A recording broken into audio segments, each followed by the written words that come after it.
नमस्कार जी, good morning, सुप्रभात, सुप्रभात, ग्रेट मॉर्निंग, ग्रेट मॉर्निंग।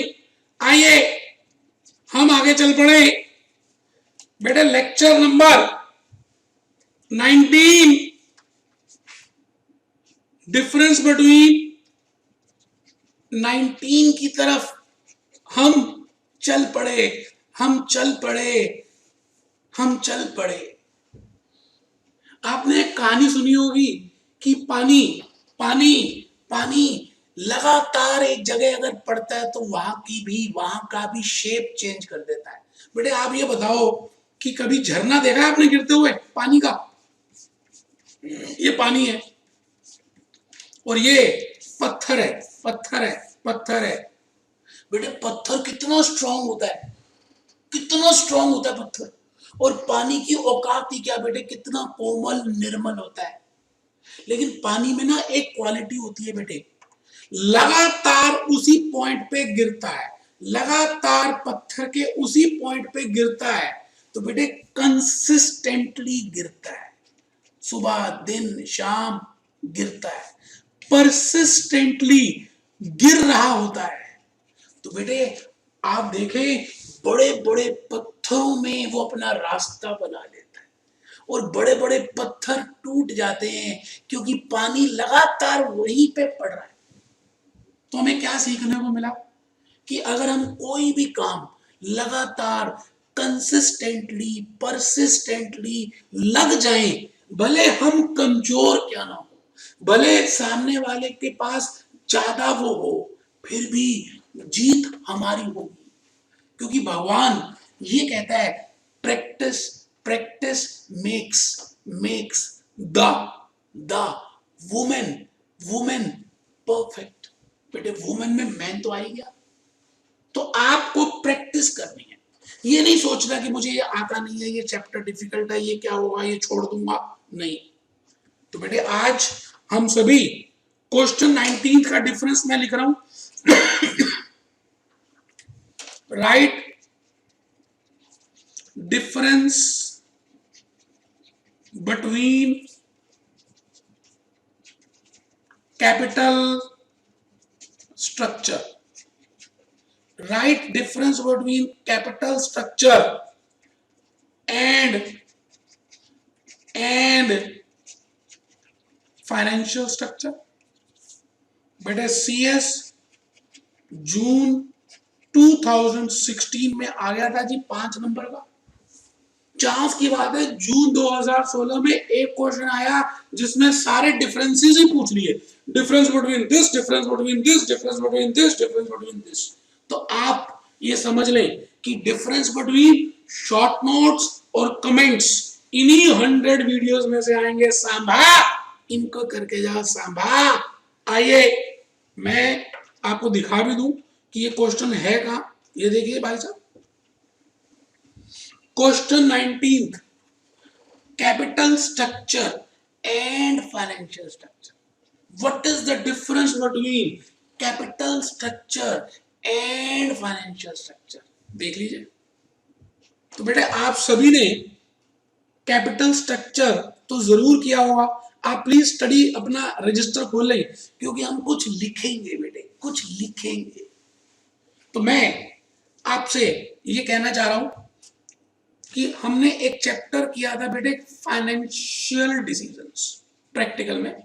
भले आपने नहीं भी किया मेरे से, कोई घबराना नहीं है, ध्यान से 10-12 मिनट सुनना है, आपको समझ आ जाएगा। फाइनेंशियल डिसीजन में मैंने आपको एक बात ये बताई थी, what are the sources of funds. Funds के क्या सोर्सेज है? मैंने कहा था ये फंड के 2 सोर्सेज हैं। एक सोर्स का नाम है डेट और एक सोर्स का क्या नाम है? Equity. there are two sources of funds. One is debt, other is equity. debt का मतलब borrowers fund, borrowers fund, borrowers fund। और बेटे इक्विटी का मतलब क्या? Owners fund. और ओनर्स फंड में क्या क्या आता है? Equity share capital, preferential capital, retained earnings, GDR, नाम सुना है कभी? Global depository receipts, American depository receipts, euro issues, Reliance ने सबसे पहले निकाला था बेटे। बोरोवर्स फंड में डिवेंचर्स, डिवेंचर्स बेटे लोन, इन दोनों को मिला दें तो क्या बनेगा? Capital employed. आराम से बेटे, कोई भी जल्दी नहीं है, आराम से। मैं फिर रिपीट करता हूं, मैं भूपेश आनंद आज आपके सामने अपनी होश में खड़ा हूं और मैं ये कह रहा हूं कि एक कंपनी को जब पैसों की रिक्वायरमेंट होती है तो वो पैसे दो तरह से, दो जगह से लेकर आ सकते हैं। एक डिवेंचर्स, उधार के बोरोवर्स, एक अपने ओनर्स इक्विटी। बेटे इन दोनों को मिला दे तो कैपिटल इंप्लॉयड है, इसी का नाम है, इसी का तो नाम है कैपिटल स्ट्रक्चर। बेटे एक कंपनी का कैपिटल स्ट्रक्चर अगर आप देखें, बैलेंस शीट देखें, तो आराम से आपको ये समझ आ सकती है कि ये बैलेंस शीट में कैपिटल स्ट्रक्चर में क्या क्या इंस्ट्रूमेंट्स हैं। Equity share capital, preferential capital, debentures, global deposits, American deposits, foreign currency convertible bonds, इन सबको मिला दे तो हम कहते हैं ये लॉन्ग टर्म फंड्स है, ये पूंजी है, ये इन्वेस्टमेंट है, ये कैपिटल इंप्लॉयड है कंपनी की। और बेटे बेटे बेटे कैपिटल स्ट्रक्चर को मैं कहूं तो बेटे एक बहुत ही छोटा सा फॉर्म है। अगर मुझे समझाना हो कि व्हाट इज फाइनेंशियल स्ट्रक्चर, आराम से, कोई जल्दी है ही नहीं बेटे। फाइनेंशियल स्ट्रक्चर एक बिगर पैराडाइम है, कैपिटल तो उसके बीच में, फाइनेंशियल एक बिगर है, कैपिटल उसके अंदर है। फाइनेंशियल स्ट्रक्चर क्या होता है बेटे? आप खुद सोचिए, मेरे को बताइए कि मैं अगर आपसे पूछूं कि फाइनेंशियल स्ट्रक्चर में और कैपिटल स्ट्रक्चर में क्या डिफरेंस है, तो बेटे बड़ा ही सिंपल सा डिफरेंस है। आप क्या करें, पहले तो रजिस्टर में तो लिख ही रहे, आप अपनी स्टडी मटेरियल भी निकाल लें। मैं कुछ बातें आज के लेक्चर में स्टडी मटेरियल से बताने वाला हूं। मैं भूपेश आनंद कुछ बातें आपको स्टडी मटेरियल से बताने वाला हूं, स्टडी मटेरियल से बताने वाला हूं। तो प्लीज अपनी स्टडी खोलिए, मैं भी खोल देता हूं। ये देखिए, financial professional program study material. अब आपको ये पता चल गया कि मैंने स्टडी भी, प्रैक्टिस मैनुअल भी, पास्ट ईयर पेपर्स भी, सबका बादाम रोगन बना के दिया आपको।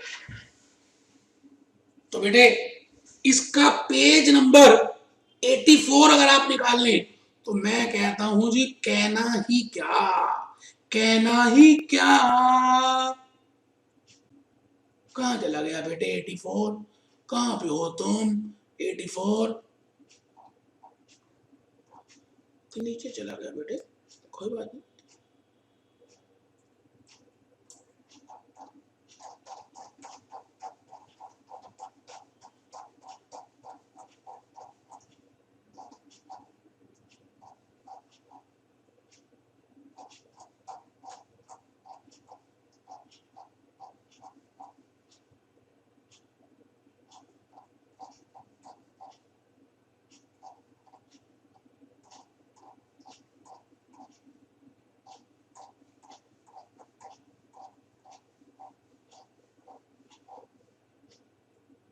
ये ना बेटे,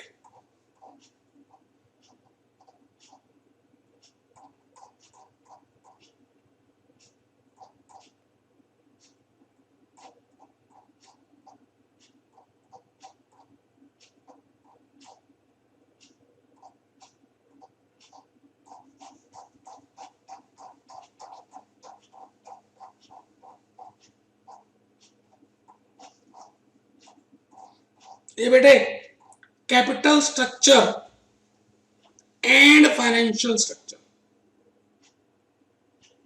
ये रहा बेटे। The following differences are between financial structure and capital structure. अभी देख लेंगे। आप सभी आराम से पहले जो मैंने कुछ 2-3 बातें लिखी हैं उसको लिख लें, फिर हम आगे चलेंगे बेटे। तो लिखें जी क्वेश्चन 19 रजिस्टर में, what is the difference between capital structure and financial structure? जून 2016 में आया था जी। लिखेंगे बेटा, सब बच्चे लिखेंगे, capital structure is the breakup of capital employed by a firm. मतलब जो कैपिटल एक कंपनी ने एम्प्लॉय की होती है उसके ब्रेकअप को हम कैपिटल स्ट्रक्चर कहते हैं। तो capital structure is the breakup of capital employed by a firm. Capital employed is equal to capital block. बेटे बी पॉइंट में capital employed is equal to capital block. तो बेटे उसके दो पार्ट्स होते हैं, debt and equity, debt and equity, debt and equity. मुझे पता है कि आपको पता है, फिर भी आप लिख रहे हैं, मुझे ये भी पता है। आपका फायदा है बेटे, इसमें मेरा कोई फायदा नहीं है। आपसे रिक्वेस्ट कर रहा हूं प्लीज आप लिखें। फाइनेंशियल स्ट्रक्चर कंसिस्ट ऑफ, बेटे फाइनेंशियल स्ट्रक्चर में तो सारे एसेट्स आती हैं, सारी लायबिलिटीज आती हैं, it includes current liabilities also. Capital structure में नॉन करंट लायबिलिटीज तक आता है, equity and non current liability. लेकिन फाइनेंशियल स्ट्रक्चर में equity, non current liability, current liability. As per schedule 3 of companies act 2013, अगर आपको बैलेंस शीट पता हो तो बेटे हम बैलेंस शीट आजकल लिख रहे हैं equity and liability side. 3 heads हैं, equity, non current liability, current liability. तो अगर पहले 2 हेड्स को जमा कर दे, इक्विटी को और नॉन करंट लायबिलिटी को, तो उसका नाम है कैपिटल स्ट्रक्चर। और अगर मैं equity, non current liability, current liability तीनों को जमा कर दूं तो उसका नाम है फाइनेंशियल स्ट्रक्चर। लिखो बेटे C point, financial structure consist of all assets and all liabilities, सारे assets, सारी liabilities including capital। D point, the manner in which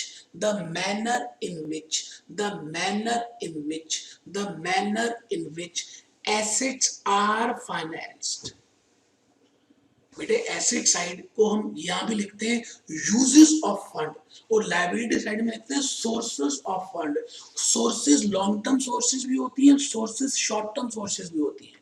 long term sources को हम कैपिटल स्ट्रक्चर बोलते हैं, लेकिन long term plus short term sources को हम financial structure बोलते हैं। शॉर्ट टर्म सोर्सेस क्या होती है? Current liabilities, creditors, outstanding expenses, bills payable etcetera. समझ आई?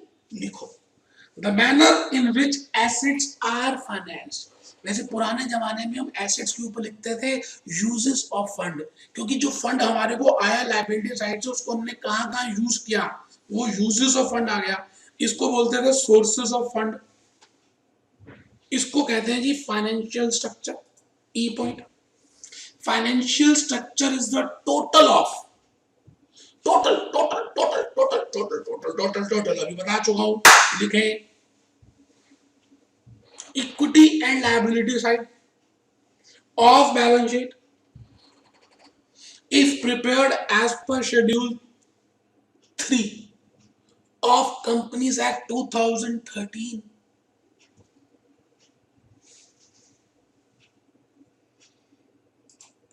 अब बेटे मैंने एक फ्लो चार्ट प्रिपेयर किया, आप जरूर बनाएंगे। बड़ा वाला जो सर्कल है उसको मैं कहता हूं फाइनेंशियल स्ट्रक्चर है, और उसमें जो बीच में उसको मैं बोलता हूं कैपिटल। बेटे जितने फ्लो चार्ट बनाएंगे उतना फायदा है, आप ये समझ लीजिए। चलिए जी, अब मैंने कुछ आगे लिखा है, difference between capital structure and financial structure. Refer क्या करना है, पेज 84 या 83 of study material provided by ICSI. अभी हम खोल ही चुके हैं स्टडी मटेरियल को, आप आइए एक बार दोबारा से उस स्टडी को देख लें और देखते हैं क्या लिखा है उसमें। बेटे आज हम थोड़ा सा स्टडी से भी देखेंगे। पहला पहला लिखा है जी, capital structure relates to long term capital deployment, financial structure creates both long term and short term. तो पहला तो समझ आ गया, कैपिटल स्ट्रक्चर में लॉन्ग टर्म ही होता है, फाइनेंशियल स्ट्रक्चर में long term plus short term, long term plus short term. Capital structure is the core element of financial structure. Financial structure का दिल तो कैपिटल ही होता है, दिल ही होता है। हम आपके दिल में रहते हैं, आप हमारे हैं कौन? बेटे कैपिटल स्ट्रक्चर फाइनेंशियल स्ट्रक्चर का दिल होता है। Capital structure can exist without current liabilities, क्योंकि करंट लायबिलिटीज नहीं भी हो तब भी कैपिटल स्ट्रक्चर तो होगा। तो फाइनेंशियल स्ट्रक्चर और कैपिटल स्ट्रक्चर बराबर हो सकते हैं अगर करंट लायबिलिटीज नील हो, नील zero. The financial structure of a firm is considered to be balanced one if amount of current liabilities is less than capital structure। भाई कैपिटल स्ट्रक्चर 10 लाख का है, करंट लायबिलिटी 15 लाख की है, तो ये बैलेंस थोड़ी हुआ। करंट लायबिलिटी तो कम होनी चाहिए। अगर करंट लायबिलिटी कैपिटल स्ट्रक्चर से कम है तो हम कहते हैं ये बैलेंस है। तो मुझे लग रहा है कि आपको समझ आ रहा है what is the difference between financial structure and capital structure. Financial and capital बेटे पेपर में आएगा, करके जाना है, फ्लो चार्ट बनाना है और इसको स्टडी से यहीं से रेफर करना है। इन्हीं बातों के साथ मैं आज की क्लास यहीं पर छोड़ रहा हूं और मुझे उम्मीद है कि जो मैं करा रहा हूं आपको समझ आ रहा है।